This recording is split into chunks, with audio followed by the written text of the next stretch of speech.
¿Quién es el que es consciente del ego? La pregunta más profunda del budismo. ¿La voz en tu cabeza no eres tú? Hay una voz en tu cabeza. Habla casi constantemente, desde que te despiertas hasta que te duermes. Te dice qué está bien, qué está mal, qué deberías haber dicho, qué podría salir mal mañana. Y en el centro de este monólogo interior siempre hay un solo personaje: yo. Esta voz interior no solo narra lo que sucede, construye una identidad a partir de ello. Con el tiempo, llegamos a creer que la voz y el personaje que describe son quienes realmente somos. Pero aquí está la pregunta que lo cambia todo. ¿Quién está escuchando esta voz? Cuando nos detenemos el tiempo suficiente para preguntarnos esto, descubrimos algo sorprendente. No encontramos otro personaje en la historia, sino que empezamos a sentir que la historia en sí misma es solo una construcción y que hemos estado viviendo dentro de ella sin darnos cuenta. Esta historia del yo no es sólida, no es estable. Lo que llamamos el yo es en realidad un hábito mental, una tendencia a unir momentos, sentimientos y pensamientos en una narrativa continua. Se siente personal, pero no lo es. Es un patrón que se repite como una rueda, a veces reconfortante, a menudo estresante, siempre en movimiento. La neurociencia moderna ha comenzado a comprender esta idea. Los científicos han identificado una red en el cerebro llamada red neuronal por defecto, un conjunto de regiones que se activa cuando no estamos concentrados en una tarea. Es responsable de la divagación mental, de recordar el pasado, de imaginar el futuro y de pensar en nosotros mismos. En términos sencillos, es la parte del cerebro que crea la voz en nuestra cabeza. Desde un punto de vista científico, esta narración interna es solo actividad cerebral. Pero el Buda nos invitó a mirar aún más profundamente, no dónde sucede, sino qué es realmente. En las primeras enseñanzas budistas, esta actividad mental continua se llama sankhara, las formaciones mentales que dan forma a cómo experimentamos el mundo. Estas formaciones no son aleatorias. Se construyen a partir de hábitos, reacciones, preferencias y condicionamientos. Pero lo más importante es que no son permanentes. El Buda enfatizó que los sankharas son impermanentes por naturaleza. Surgen y desaparecen momento a momento. Esta es la verdad de Anicca. Tómate un momento para reflexionar sobre esto. ¿Qué creías firmemente sobre ti mismo hace 5 años? ¿Sigue pareciéndote igual de cierto ahora? Lo más probable es que algo haya cambiado. Ese cambio es una pequeña ventana a una verdad más profunda.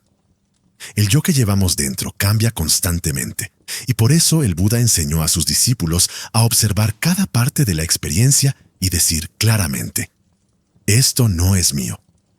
Esto no soy yo. Esto no es mi ser. Esto no es una metáfora poética. Es una indicación directa. Cuando ves esto por ti mismo, aunque sea por un instante, la ilusión de solidez comienza a resquebrajarse. Esta inquietud por convertirnos en alguien mejor, más sabio, más digno de ser amado, no es solo un problema moderno. El filósofo Kierkegaard lo describió como una especie de desesperación existencial. Dijo que caemos en la desesperación tanto cuando intentamos convertirnos en un yo perfecto como cuando intentamos escapar del yo que odiamos. De cualquier manera, estamos atrapados persiguiendo o resistiendo una autoimagen. Esto encaja perfectamente con lo que vio el Buda. El narrador interno siempre intenta arreglar algo que en realidad no está roto. Simplemente no es estable desde el principio. Es como intentar esculpir agua. Por muy hábiles que seamos, la forma no perdurará. ¿Cómo un simple momento se convierte en yo? Antes vimos que el narrador interno no es una identidad sólida, sino un proceso, un flujo de hábitos, percepciones y reacciones. Pero, ¿cómo comienza realmente este flujo? ¿Cómo un simple momento, como escuchar un sonido, se convierte en una historia personal llena de anhelo, irritación o identidad? Para responder a eso, necesitamos ralentizar las cosas y observar lo que el Buda describió como la cadena de la experiencia. Todo comienza con el contacto. Este es el encuentro puro entre el sentido y el objeto. El oído recibe un sonido. La piel siente presión. El ojo ve luz y forma. En este punto, nada personal ha intervenido. No hay juicio, no hay significado, solo contacto, un evento neutral en la naturaleza, pero la mente no se detiene ahí. En el instante siguiente surge la sensación. Ocurre inmediatamente, sin pensarlo. Es el tono puro de la experiencia, agradable, desagradable o neutro. Esto aún no es emoción. Es la respuesta básica del cuerpo al contacto. No la eliges. Es simplemente parte del funcionamiento del sistema nervioso. Luego viene la percepción. La mente identifica qué es la experiencia. Ese sonido se etiqueta como canto de pájaro. Esa voz se etiqueta como enfadada. Este paso no es reflexivo ni deliberado. Es rapidísimo, en una fracción de segundo. Un mundo se construye a partir de la sensación pura. Ahora entra en juego la formación mental, Sankara, la parte en la que el narrador interno comienza a hablar basándose en la etiqueta dada por la percepción. La mente reacciona. Surge un deseo de que el canto del pájaro continúe. Aparece una ola de aversión contra el tono enfadado. De esto, la voz en la cabeza nace de nuevo. Me gusta esto. Odio aquello. ¿Por qué siempre me pasa esto a mí? Lo que comenzó como un sonido neutro ahora forma parte de un drama personal. Y, lo que es crucial, nada de esto está siendo creado por un yo central. Estas reacciones surgen automáticamente de las condiciones, los recuerdos, los hábitos, las impresiones pasadas. No hay nadie detrás del telón moviendo los hilos. Entonces, ¿dónde encaja la conciencia, Vijnana, en todo esto? El Buda fue muy preciso aquí. La conciencia no es un controlador maestro ni un alma oculta. No se sitúa por encima de la experiencia decidiendo qué hacer. Surge momento a medida que ocurre cada experiencia. Hay conciencia auditiva cuando hay sonido, conciencia sensorial cuando hay sensación, conciencia del pensamiento cuando hay memoria. Cada tipo de conciencia está condicionada por lo que la precede. No es un único observador. Es más bien como un foco que ilumina lo que entra en escena. Esta comprensión nos ayuda a entender a qué se refería Jiddu Krishnamurti cuando hablaba de la observación sin el observador.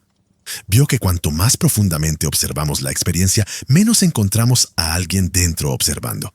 Lo que encontramos, en cambio, es un proceso impersonal y continuo, donde cada momento alimenta al siguiente sin un centro fijo. Pero el Buda fue más allá. No solo describió esta comprensión, ofreció un camino claro para lograrlo directamente a través de la práctica de la atención plena, especialmente en Vipassana. Podemos comenzar a ver esta reacción en cadena en tiempo real. Notamos el contacto, notamos la sensación. Vemos cómo se forma la etiqueta y hacemos una pausa. En esa pausa, algo poderoso se hace visible. La historia del yo se construye a partir de eventos impersonales y cuanto más claramente lo vemos, menos nos aferramos a ella. No hay nadie detrás de la mente. La clave para comprender el ego es darnos cuenta de que nuestra vida mental se desarrolla a través de causa y efecto, no desde un controlador central, no desde un yo sólido. Las emociones, los pensamientos e incluso la conciencia misma no son iniciados por alguien que está detrás del telón manejando los hilos. Surgen cuando se dan ciertas condiciones, lo que llamamos nuestra experiencia. En realidad, es un flujo de eventos condicionados. Se siente personal solo porque habitualmente asumimos que alguien está teniendo la experiencia. Pero si miramos profundamente, encontramos algo sorprendente. La mente tiene un hábito profundamente arraigado. Siempre busca un dueño. Cuando aparece un pensamiento, inmediatamente pregunta, ¿quién pensó eso? Cuando surge un sentimiento, busca a quien lo siente. Estamos entrenados para imaginar un yo oculto, un observador fijo, un pensador detrás de los pensamientos. Pero si nos mantenemos con esa pregunta con honestidad y paciencia, si seguimos preguntando quién es consciente de esto, finalmente llegamos al silencio. No hay un observador final. Simplemente hay conocimiento que surge por sí solo. Muchas tradiciones espirituales hablan de un alma o un yo permanente, lo que algunos llaman el Atman. Buda no se burló de estas visiones. En cambio, nos invitó amablemente a mirar más de cerca.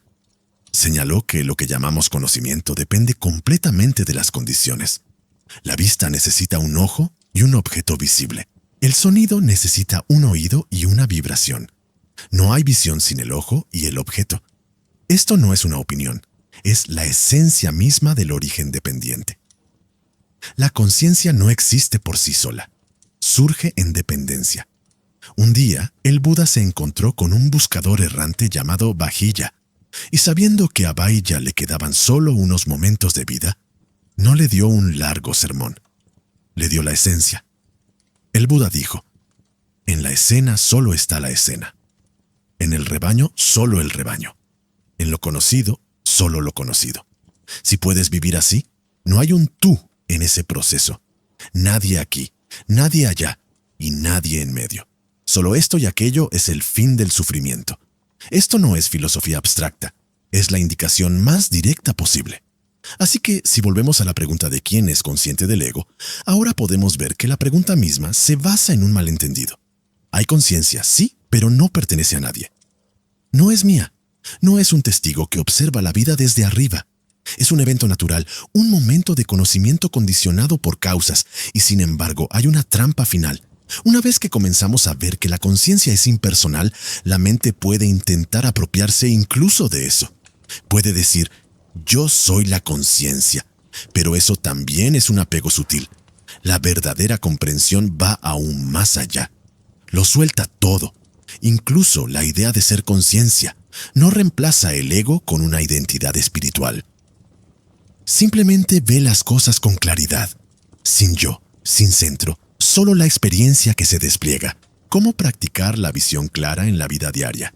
Para avanzar hacia la verdadera libertad, necesitamos más que buenas intenciones. Necesitamos una forma de ver que esté arraigada en la experiencia directa en el budismo.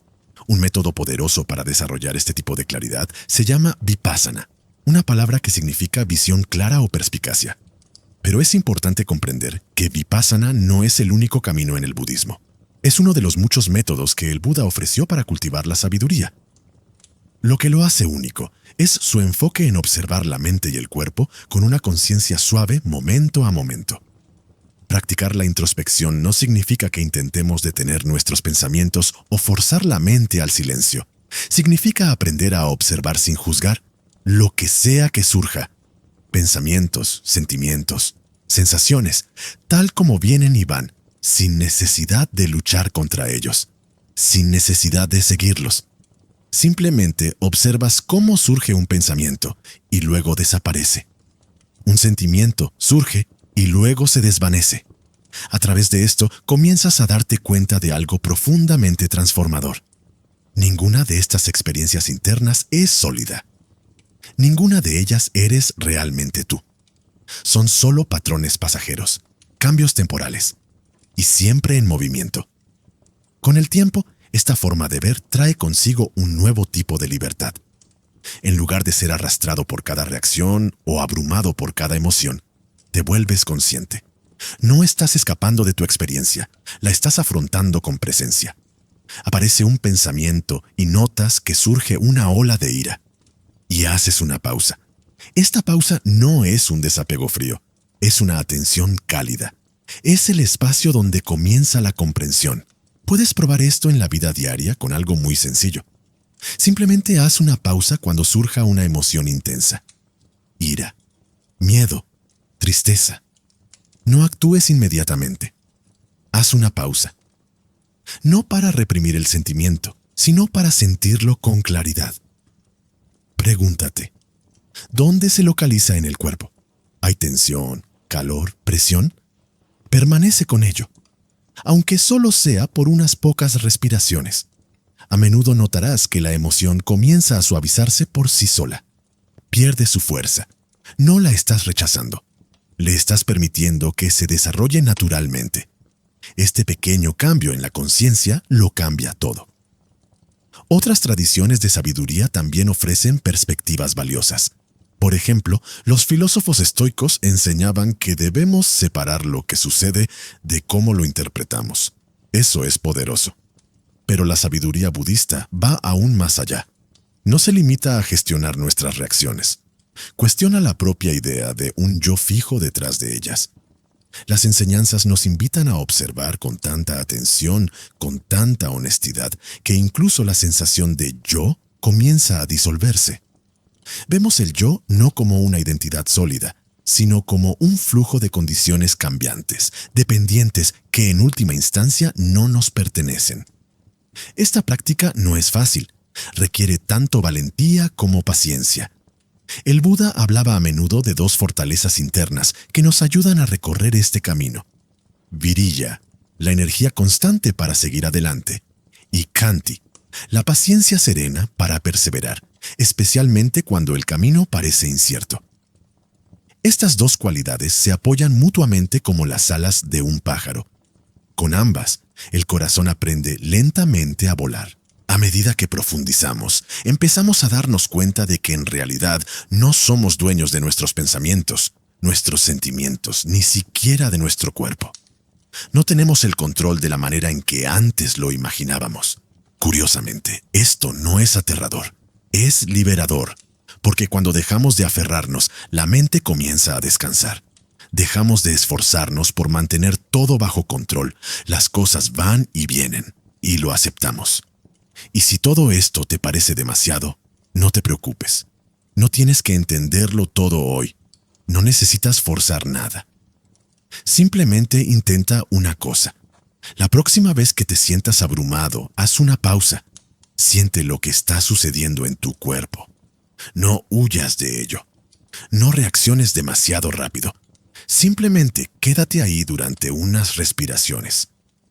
Ese simple acto de presencia es ya el comienzo de la comprensión. Cuando el yo desaparece, surge la compasión. Hemos visto cómo la mente crea un sentido de posesión, un narrador interno que reclama cada pensamiento, sentimiento y experiencia como propios. Pero una vez que esa ilusión comienza a desvanecerse, sucede algo extraordinario. Esto no es solo un cambio de comprensión, es una profunda liberación. La carga de tener que protegerme y definirme constantemente comienza a desaparecer. Y en ese espacio, algo más suave, más tranquilo y más amplio comienza a emerger. La ilusión de un yo separado nunca existe sola. Siempre trae consigo la ilusión de un tú separado. Esta es la raíz de gran parte del sufrimiento humano. En el momento en que creemos en esta frontera, comenzamos a comparar, a competir, a dividir. Protegemos nuestras identidades como fronteras en un mapa que nunca fue real. De esto surgen la soledad, los celos y el conflicto. No porque las personas sean malas, sino porque estamos atrapados dentro de una falsa visión de separación. Pero cuando esta línea entre el yo y los demás comienza a disolverse, aunque sea ligeramente, algo cambia. La compasión deja de ser una práctica que intentamos realizar. Se convierte en la respuesta natural de un corazón que ya no se siente separado. Cuando ves a otra persona sufriendo, ya no es su dolor. Es simplemente sufrimiento. No hay una voz interior que pregunte, ¿merecen ayuda? ¿O qué obtendré a cambio? Simplemente hay un suave movimiento hacia el cuidado. Esto no es una estrategia, es libertad. El Buda llamó a esto compasión. Una compasión que surge de la visión clara, no de la obligación, y no estaba solo. El filósofo Arthur Schopenhauer, profundamente influenciado por el pensamiento oriental, dijo una vez que toda moralidad verdadera proviene de la capacidad de ver a través de la ilusión del yo. Y cuando la barrera entre nosotros cae, la bondad deja de ser una virtud. Es lo único que tiene sentido. Este es quizás el milagro silencioso del camino. Cuanto más profundizamos en la naturaleza de la mente, no para escapar del mundo, sino para comprenderlo, más nos acercamos a algo cálido y humano. No terminamos en un vacío frío. Llegamos a una plenitud que es luminosa, amable y profundamente viva. Este es el tipo de paz que no necesita que el mundo se comporte de cierta manera. No se trata de arreglar la vida, sino de afrontarla con apertura y sin cargas. Y ese es el verdadero final, no del mundo, sino de la agotadora historia que nos hemos contado a nosotros mismos toda la vida. La historia del yo. Cuando esa historia se desvanece, lo que queda no es una página en blanco, sino una presencia vasta y compasiva. Un corazón que finalmente tiene espacio para todo. Bueno, eso es todo por hoy. Hemos llegado al final de este video. No olviden que son una parte crucial de este canal. Siéntanse libres de compartir sus pensamientos en la sección de comentarios. Si no saben qué comentar, simplemente escriban 100. Además, si son nuevos y aún no se han suscrito al canal, recuerden suscribirse y activar la campana de notificaciones para no perderse ningún video diario útil e informativo. Gracias por ver.